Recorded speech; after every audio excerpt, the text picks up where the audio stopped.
375 वर्षापूर्वी माझ्या शिवाजी राजांच्या काळामध्ये हातामध्ये तलवार घेऊन गड किल्ले जिंकायची गरज होते। आजच्या काळामध्ये आपल्या पोरांनी हातामध्ये तलवार घ्यायची गरज नाही। आता आपल्या पोरांनी हातामध्ये पेन घ्यावा आणि शिक्षणाचा गड जिंकावा। आपल्या पोरांनी एमपीएससीचा गड जिंकावा, आपल्या पोरांनी यूपीएससीचा गड जिंकावा आणि आपल्या पोरांना आपण सांगावं, बाळा शिवाजी राजांच्या काळामध्ये हातामध्ये तलवार घेऊन गड किल्ले जिंकायची गरज होती। आज बाळा तू हातात तलवार घेऊ नको, हातात पेन घे आणि एमपीएससीचा यूपीएससीचा गड जिंका। तो गड जिंकला तर बाळा तो आजच्या काळाचा शिवरायांचा मावळा होईल। की आपल्या पोरांना सांगायची गरज आहे, पण आपली पोरं काय करतात? आपली पोरं हातामध्ये तलवार घेतात। आपली पोरं बड्डे आला चौकामध्ये गाडी लावतात, गाडीवर बड्डेचा केक ठेवतात आणि तो केक तलवारीने कापतात। आपली पोरं भयानक खतरनाक आहेत, भयानक खतरनाक आहेत आपली पोरं।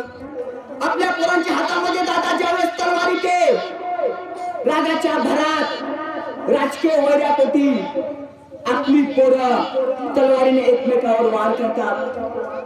पण ज्यावेळेस आपली पोरं तलवारीने एकमेकावर वार करतात त्यावेळेस आपली पोरं जेलमध्ये जातात आणि आपली पोरं ज्यावेळेस जेलमध्ये जातात त्यावेळेस आपल्या पोरांना भाकरी घेऊन कोण जातं? कोणता आमदार जात नाही, कोणता खासदार जात नाही। आपला पोरगा ज्यावेळेस जेलमध्ये जातो त्यावेळेस आपल्या पोरांना भाकर घेऊन जातो शेतात काम करणारा आपला बाप आणि आपली आई।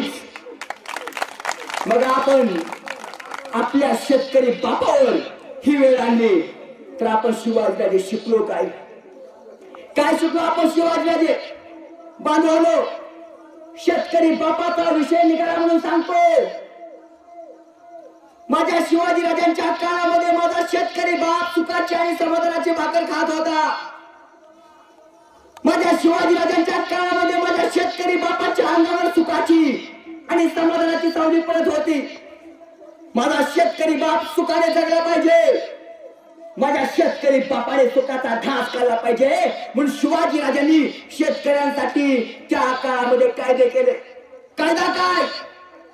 1676 साली प्रभावीच्या सुभेदार अनंत रामजीला शिवाजी राजांनी पत्र लिहिले आणि त्या पत्रात शिवाजी राजे म्हणतात तुम्ही गावच्या गावे जावे, तमाम कुणबियांचा मेळा गोळा करावा, ज्यास लागेल त्यास ते द्यावे, कुणास बैल जोड्या नसतील त्याच बैला घेऊन द्या।